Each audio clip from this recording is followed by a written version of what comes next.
En esta ocasión me ha parecido interesante poner a vuestra disposición unos esquemas sobre la Ley General Tributaria, que son los mismos que yo tengo, pero pasados a PDF, porque yo los tengo hechos a mano y no se iba a entender. Yo lo que hago aquí es analizar la Ley General Tributaria en su conjunto, porque luego sé que a la hora de hacer el examen, realmente lo que sirve es esto. ¿Vale? No tanto las composiciones estas que nos han hecho ensayar los preparadores tantas veces, sino controlar el articulado de las leyes. Entonces la Ley General Tributaria, para mí ser especialmente dificultosa, pues he preferido presentaros un esquema sobre el articulado de la Ley General Tributaria. Deciros también que he intentado colgar los PDFs a secas para que no tengáis que aguantarme a mí aquí hablando, pero no hay manera de colgar los PDFs. Entonces tampoco los podéis, no sé si se pueden descargar o no se pueden descargar. En cualquier caso, pues yo intentaré ser breve y podéis parar la pantalla y si queréis pues copiarlos. Oye, y si encontráis la manera de descargarlos, pues perfecto, eso que os ahorráis. Ya digo que yo he intentado colgar los PDFs a secas, pero es que no hay manera, no deja, tiene que ser un vídeo.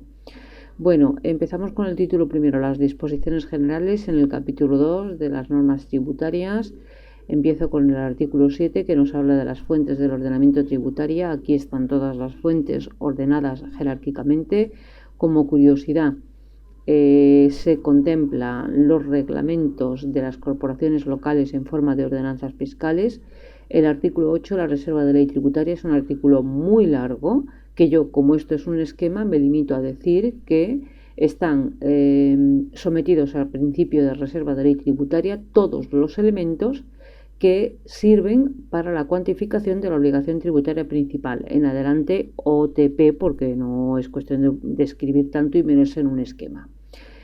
Bien, que sirven, si queréis decir, elementos de cuantificación de la obligación tributaria principal que sirven para determinar la cuota tributaria, si lo queréis añadir. Artículo 9, identificación y derogación de las normas tributarias, mención expresa, es decir, se debe hacer mención expresa de cuándo una norma tiene carácter tributario y cuándo se deroga una norma con carácter tributario, y si es de carácter tributario, cuándo se deroga y cuándo entra en vigor. El artículo 10, aplicación temporal, se habla de el momento de la entrada en vigor y el tiempo de aplicación. Y en segundo lugar, se habla de la prohibición de retroactividad salvo sanciones. El artículo 11, aplicación territorial, nos ofrece dos criterios, el de residencia y el de territorialidad. Se aplicarán en función de la normativa de cada tributo y en defecto, si se trata de tributos de carácter personal, el criterio de residencia y en el resto el criterio de territorialidad. El artículo 12 nos habla de la interpretación de la normativa tributaria. En primer lugar, nos remite al 3.1 del Código Civil.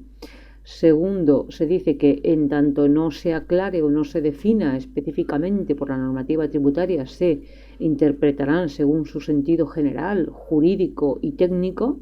Después nos dice que el Ministerio puede hacer interpretaciones de la normativa tributaria que obligan a todos los órganos dependientes del Ministerio de Hacienda, pero si son los órganos los que realizan la interpretación, esta interpretación solo vincula a estos mismos órganos. Y por último, la publicación de estas interpretaciones que realiza el Ministerio o los órganos cuando tengan interés público, en virtud de lo dispuesto en el artículo 7 de la ley 1913, no, ha sido una confusión, es la ley 1913. 13. Calificación. El acto que declare el sujeto obligado tributario constituye el hecho imponible de la norma que realmente corresponda. Es decir, da igual cómo lo califique el sujeto obligado, que el hecho imponible será el que la norma determine que corresponde. El artículo 14 nos habla de la prohibición de la analogía, es decir, la prohibición de la extensión del ámbito del hecho imponible. Y el artículo 15 nos habla del conflicto de la aplicación en la aplicación de la norma tributaria. ¿Cuándo existe? Cuando se evita la realización del hecho imponible. ¿Mediante qué instrumentos, actos o negocios jurídicos artificiosos o no necesarios? 3. Decir que la declaración de conflicto en la aplicación de norma tributaria requiere de declaración administrativa de conflicto. Y cuarto, que la aplicación tributaria, la aplicación del tributo respecto del hecho imponible que se ha evitado, se hará en el momento en el que la administración tributaria liquide el tributo que corresponde al hecho imponible que efectivamente se ha realizado. Por último, el artículo 16, que nos habla de la simulación, diciendo que la administración tributaria aplicará la normativa correcta independientemente del intento de simulación del obligado tributario. En segundo lugar, se nos dice que esta aplicación de la normativa correcta se hará en el momento de la liquidación. Y tercero, nos dice que si cabe regularización, y está visto que cabe regularización porque te van a hacer una liquidación, que tengas en cuenta que tienes que pagar intereses y si hay sanción también. Bueno, y con esto se acaba este esquema. Voy a pasar al siguiente esquema que nos habla del capítulo 2, título 2, los tributos. Capítulo 1, disposiciones generales. Artículo 17, relación jurídico-tributaria. Como noción es el conjunto de derechos o potestades y obligaciones o deberes que nacen con motivo de la aplicación del tributo. De la relación jurídica tributaria se derivan obligatorias formales y materiales. Las materiales las veremos en el artículo 29 y no la alteran los particulares. El artículo 18 nos habla de la indisponibilidad del crédito tributario respecto de posibles trabas de embargo por órganos judiciales, etc. El artículo 19 nos habla de la obligación tributaria principal, que es el pago de la deuda tributaria. El 20, el hecho imponible, es el acto del que la ley hace nacer la obligación tributaria principal. El artículo 21 nos habla del devengo y de la exigibilidad. El devengo es el momento en el que la ley presume que se ha realizado el hecho imponible y, por lo tanto, dado que la ley presume que se ha realizado el hecho imponible, ¿qué ocurre? Que nace la obligación tributaria principal. Otra cosa distinta es que la aplicación del tributo o la exigencia del pago del tributo pueda posponerse o incluso fraccionarse. El caso, por ejemplo, del IBI, sabéis que el IBI devenga a 1 de enero, pero se paga, depende de la corporación local, en 2 fracciones, digamos, fraccionado en dos, no me sale la palabra, en dos ocasiones, vamos a decirlo así, o en dos, es que no me sale la palabra ahora mismo, que además una de ellas se cobra, depende de la corporación local, pues a lo mejor en mayo, y otra en septiembre o octubre, depende. Otras lo fraccionan en 4 plazos, esa es la palabra que no me salía. Depende, yo he conocido corporaciones locales que lo fraccionan en 4, que lo fraccionan en 2, que lo fraccionan... Pero el devengo se produce el día 1 de enero y esto es importante porque a la hora de figuras como la responsabilidad o como la figura de la derivación de la acción o de la sucesión, digamos que se sucede al causaviente en todos los tributos, incluso los devengados no liquidados, ¿vale? Artículo 22, excepciones, supuestos en los que se realiza el hecho imponible, pero la ley de la realización de este hecho imponible no hace nacer la obligación tributaria principal. Luego ya pasamos al 29, que son las obligaciones tributarias formales, aquellas que no tienen carácter pecuniario con carácter general, porque esto es un esquema. 31, devoluciones derivadas de cada tributo, son cantidades ingresadas o soportadas debidamente, y ojo, que está además regulado en cada tributo cómo se devolverán o en qué plazos o fraccionados o tal. Y ojo con el 32, que aquí sí se habla de devolución de ingresos indebidos. junto con el artículo 221, que de momento no he llegado a hacer el esquema. Entonces, ¿qué sujetos son los que pueden solicitar la devolución de ingresos indebidos? Los obligados tributarios, los infractores o los sucesores de ambos dos. ¿En qué supuestos? Cuando se ha producido un ingreso por un importe superior al que se liquidó o al que debió haberse liquidado, porque pues, la administración pública puede haber hecho, la administración tributaria, una liquidación incorrecta, y entonces has ingresado más de lo que se debió haber liquidado en realidad, o cuando la deuda ha prescrito, es el caso de los infractores, entonces es devolución de ingresos indebidos. En el caso de que la deuda tributaria se ingrese en plazos, el cómputo se iniciará desde el último plazo, el cómputo de la prescripción, se entiende. Este esquema parece que termina aquí. Vamos a pasar al siguiente, que es el capítulo tercero. Ya entramos en el título segundo, los tributos. El capítulo segundo, los obligados tributarios. Comenzamos con el sujeto pasivo, que en principio es quien debe cumplir la obligación tributaria principal. Tendrá además el carácter de contribuyente cuando el obligado tributario principal sea quien realiza el hecho imponible. Y luego está la figura del sustituto, que viene determinada por ley y que tiene la obligación de, cumplir con la obligación tributaria principal, tanto de las materiales como las formales. En la sección segunda se nos habla de los sucesores, artículos 39 y 40, aquí es a donde yo me refería anteriormente. Sucesores, primero tenemos por un lado los sucesores, mortis causa, los herederos, los legatarios o las herencias yacentes. Ojo con las herencias yacentes, que son entidades del artículo 35.4, y de verdad yo cada vez que veo venir una herencia yacente es que me escondo en el baño, de verdad. No hay cosa que dé más problemas que una herencia yacente. En segundo lugar, decir que nunca respecto de las personas jurídicas se heredan las sanciones, sí se hereda la deuda tributaria. Y ojo que se heredan todas las deudas tributarias devengadas con anterioridad a la fecha de la muerte del causante, aunque no estén liquidadas, que es lo que os decía yo anteriormente. Ojo que la liquidación se puede producir en marzo, pero el devengo es el 1 de enero. Y si el sujeto ha muerto el 1 de febrero, eres sucesor, o sea, te comes la deuda tributaria.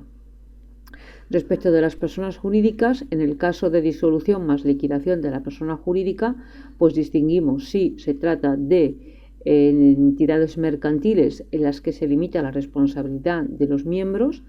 Estos responderán por las deudas tributarias de hasta 2 años antes por el límite de la liquidación que han recibido de la realización o disolución de la sociedad o de la entidad empresarial, y en aquellas con carácter solidario, además, responderán de las deudas de hasta 2 años antes con carácter solidario, y en aquellas otras compañías mercantiles, sobre todo reguladas en el Código de Comercio, estoy pensando en las comanditarias simples o sociedades mercantiles, pero donde no se limite la responsabilidad de los partícipes, estoy pensando en las comanditarias por acciones, donde hay socios que sí tienen limitada la responsabilidad, pero el comanditario no tiene responde solidariamente.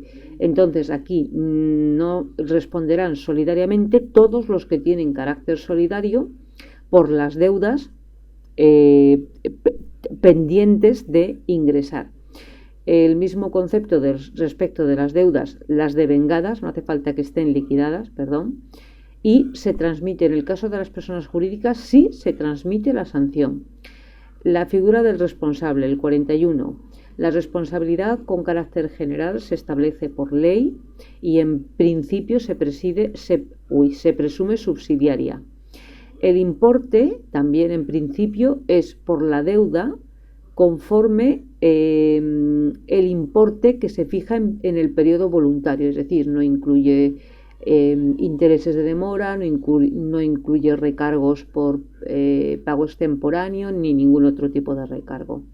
Y en principio al responsable no se le imputan las sanciones, a menos que le transcurra el periodo voluntario, le transcurra el periodo ejecutivo y entonces se le apliquen sanciones por falta de pago.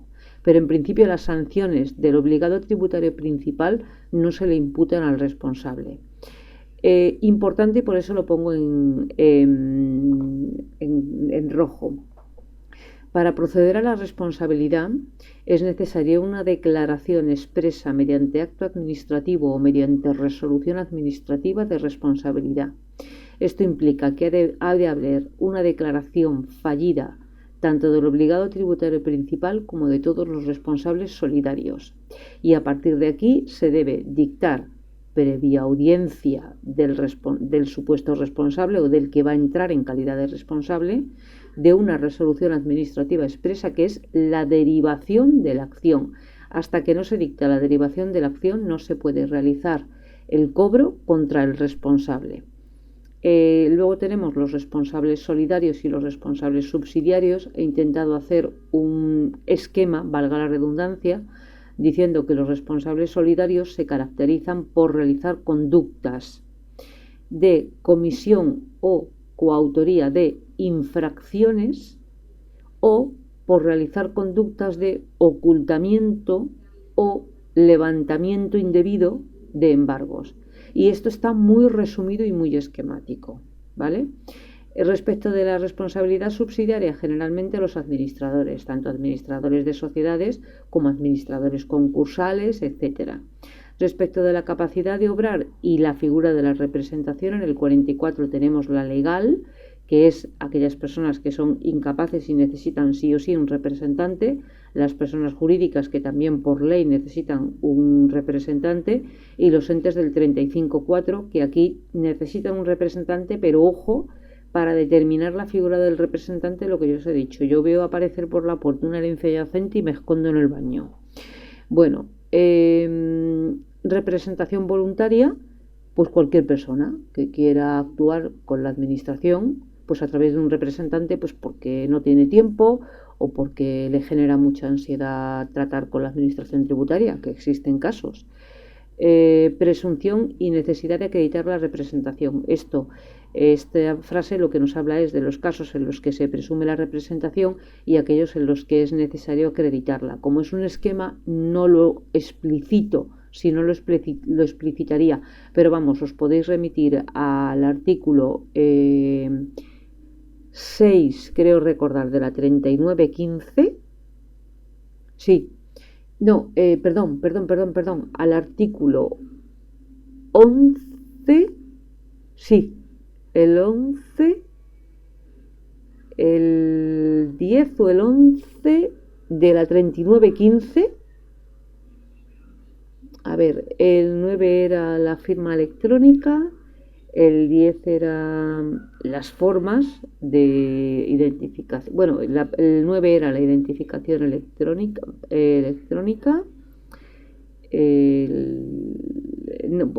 Ahora mismo no caigo, pero anda sobre el 10 o el 11, donde se nos habla de la representación y de los casos en los que es necesario acreditar la representación o se presume la representación. Y la representación de los no residentes obligatorios. Sección quinta, domicilio fiscal. Artículo 1, 48. La noción es aquel lugar donde la administración tributaria se puede relacionar con el obligado tributario. Para las personas físicas es el domicilio. Ojo con esto, porque el domicilio no permite la entrada en caso de que hubiera actuaciones de inspección y tal, y aquí no se puede entrar. El de las personas jurídicas, el domicilio fiscal, y respecto de las entidades del 35.4, igual, donde se supone que tengan la sede o donde se pueda encontrar a alguno de los miembros o del representante donde pueda encontrarse el representante de la entidad, de la herencia de las entidades del 35.4, Ya os digo que el 35.4 engloba algo más que las herencias yacentes, también los patrimonios sin personalidad jurídica, etcétera, pero sobre todo las herencias yacentes. Ya digo que yo las temo más que a los fueros hereditarios aragoneses, que son tremendos. O sea, las normas de herencia por las que se hereda en la comunidad autónoma de Aragón, los fueros aragoneses de herencia, es verlos y verlos entrar por la puerta a una persona que pretende hacer testamento y decir, no, yo tengo, se me aplica el régimen foral aragonés. Yo me voy al baño y me escondo y digo esto que lo resuelva otro. Deber de comunicar y obligación de comprobación. Con esto quiero indicar que el obligado tributario tiene el deber de comunicar, pero la administración tributaria tiene la obligación de comprobar. Pasamos a continuación al capítulo tercero del título segundo, que nos habla de los elementos de la cuantificación de la obligación tributaria. Artículo 49. La cuantificación se hará a través de magnitudes como el hecho imponible, el tipo de gravamen, etc. El artículo 55 nos habla del concepto y la cuantificación de la base imponible. La base imponible es la valoración o la determinación o la cuantificación o aquellas operaciones matemáticas que dan como resultado el hecho imponible.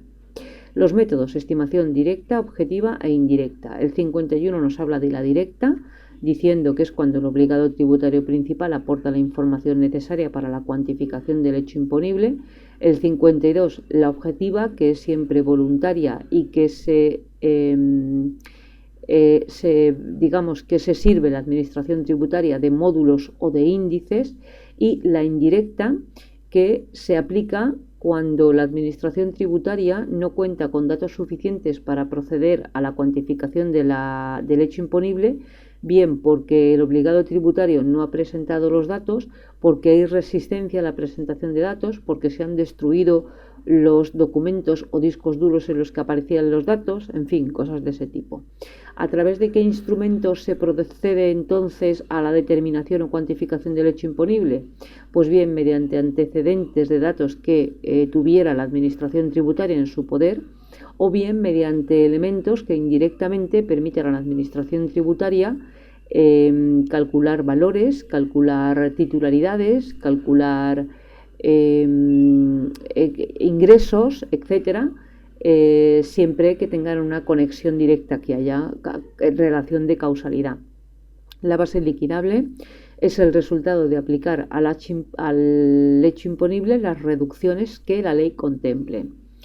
El tipo de gravamen, artículo 55, comienza diciéndonos que es un coeficiente que se aplica a la base liquidable y lo que se obtiene es la cuota íntegra.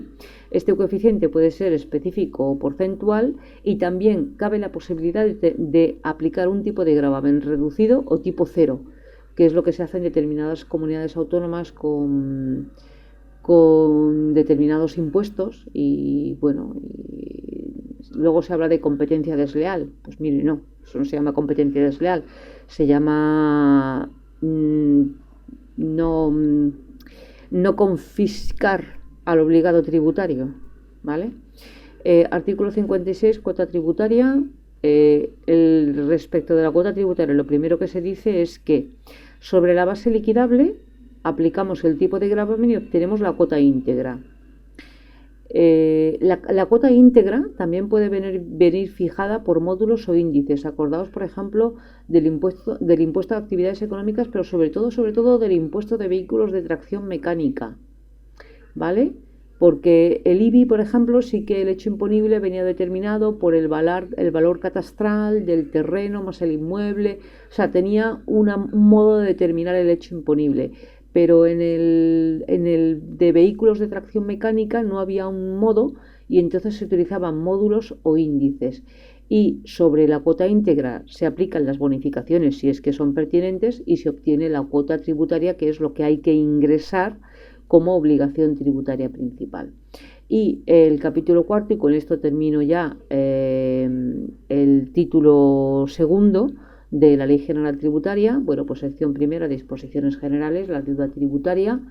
La deuda tributaria es el importe de la obligación tributaria principal que está integrada por la cuota íntegra, perdón, la cuota tributaria, se me ha pasado, esto es un error, no es la cuota íntegra, es la cuota tributaria, más los recargos por extemporáneo o por estar en periodo ejecutivo, más los recargos, todo ello recogido por ley.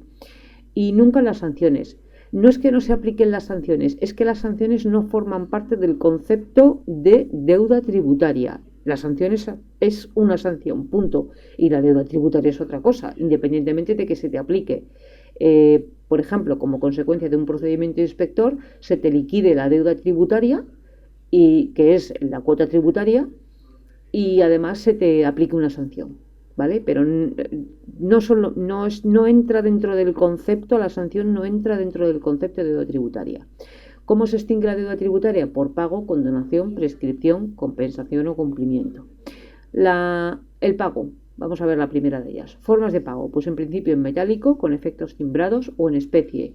Ojo que esto hay que solicitarlo, se puede solicitar en periodo voluntario o en ejecutivo, pero si lo solicitas en periodo voluntario se suspende el inicio del periodo ejecutivo. Si se trata de pagos en especie, ojo que no cabe ni el fraccionamiento ni el aplazamiento del 65, y respecto de los efectos timbrados tampoco, pero por la propia naturaleza del pago. El artículo 61, momento del pago, importante, si se hace en metálico se considerará momento del pago el del ingreso o consignación. Y si se trata de efectos timbrados o de pago en especie, pues la normativa específica determina cuál es el momento en el que se considera pagada la deuda. Plazos para el pago. Bueno, pues esto ya sabéis que si se trata de una liquidación habrá que acudir a la normativa propia. Cuando la que liquide sea la administración tenemos en principio el periodo voluntario, si la notificación es del 1 al 15 hasta el 20 del mes siguiente, y si la notificación es del 16 en adelante hasta el 5 del segundo mes siguiente. Veis que siempre los periodos comienzan a contar desde la notificación, y esto no hace más que abundar en lo que yo siempre he dicho, que una resolución administrativa no despliega efectos hasta que no se notifica. B, periodo ejecutivo, aquí ya se reduce mucho. Si está notificada del 1 al 15 hasta el 20 del mismo mes, y del 16 en adelante hasta el 5 del mes siguiente. Ojo que en periodo ejecutivo cabe bien pago espontáneo, o si no se produce el pago espontáneo es cuando se da comienzo, o cuando, digamos, nace por resolución administrativa el procedimiento de apremio. Pero recordad que en periodo ejecutivo también se puede pagar espontáneamente, y cuando no se paga espontáneamente es cuando comienza el procedimiento de apremio en virtud de resolución administrativa expresa. 3. Notificación colectiva. A falta de normativa específica, pues del 1 de septiembre al 20 de noviembre.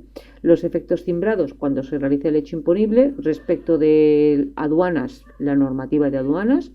Se podrá solicitar la suspensión del plazo para el pago sin aportación de garantía en los siguientes casos.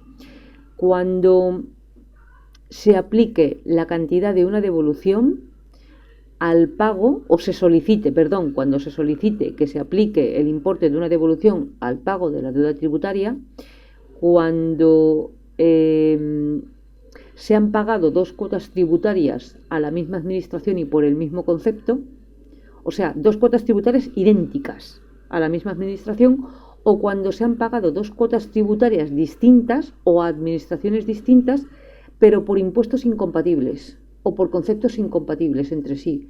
Por ejemplo, no sé, una cosa muy básica. Has pagado sucesiones y transmisiones. No se puede. O pagas uno o paga el otro, pero no se pueden pagar los dos. Vale. Ya quisiera Hacienda. Artículo 63, imputación del pago. Ojo, este artículo es muy importante. Principio de autonomía de la deuda tributaria.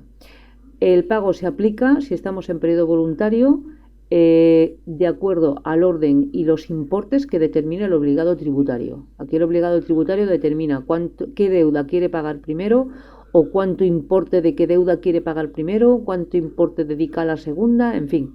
Cuando se trata de ejecución forzosa, dado que, aquí en ejecución forzosa, ojo que no estamos hablando de periodo ejecutivo, estamos hablando de la fase de ejecución forzosa. Como aquí lo que se ha producido es una realización de los bienes del obligado tributario por parte de la Administración tributaria, la que tiene la pasta, por así decirlo, es la Administración tributaria, que es la que ha realizado los bienes del obligado tributario. Entonces, quien aplica el importe de la realización de los bienes tributarios es la Administración tributaria, y aquí esta establece el orden y el importe de cada una de ellas. Importante, el pago de la deuda posterior no extingue las previas en descubierto, esto es básico. Y por último, la prerrogativa de la Administración tributaria, que cuando concurra con otra administración de carácter institucional, pues tiene preferencia para el cobro la Administración tributaria. Consignación del pago supone la extinción de la deuda tributaria.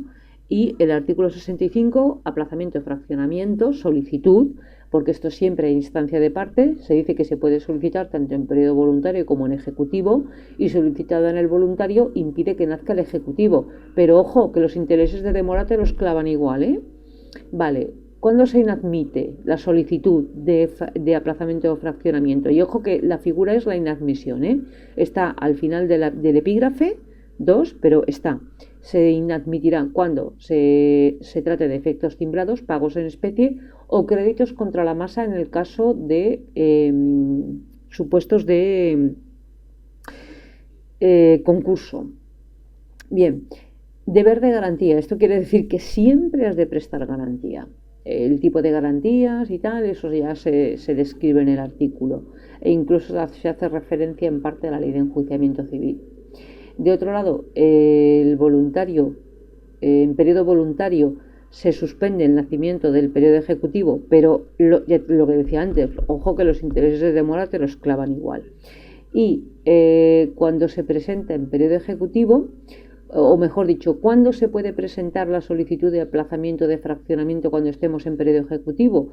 Pues hasta el momento en el que se notifica, vuelvo otra vez, por eso lo pongo en mayúsculas, la notificación del acuerdo de enajenación de los bienes del obligado tributario. Hombre, si tiene metálico, tiran del metálico, eso seguro. Si tienes una cuenta corriente con dinero, lo primero que hace la Administración tributaria es tirar del metálico. Cuando no hay metálico, lo que hace es acuerdo de enajenación de bienes.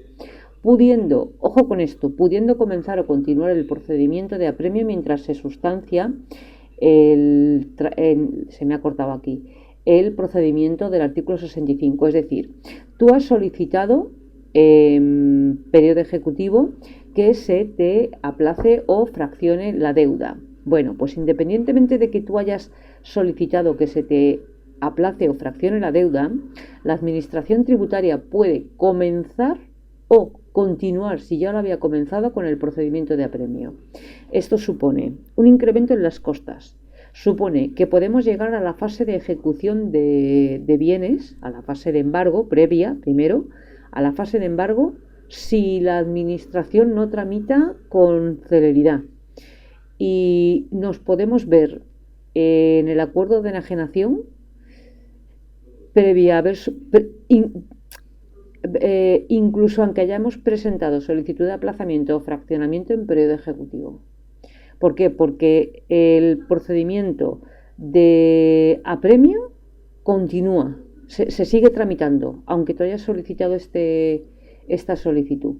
Bueno, y con esto pues doy por concluido los esquemas hasta el título segundo de la Ley General Tributaria.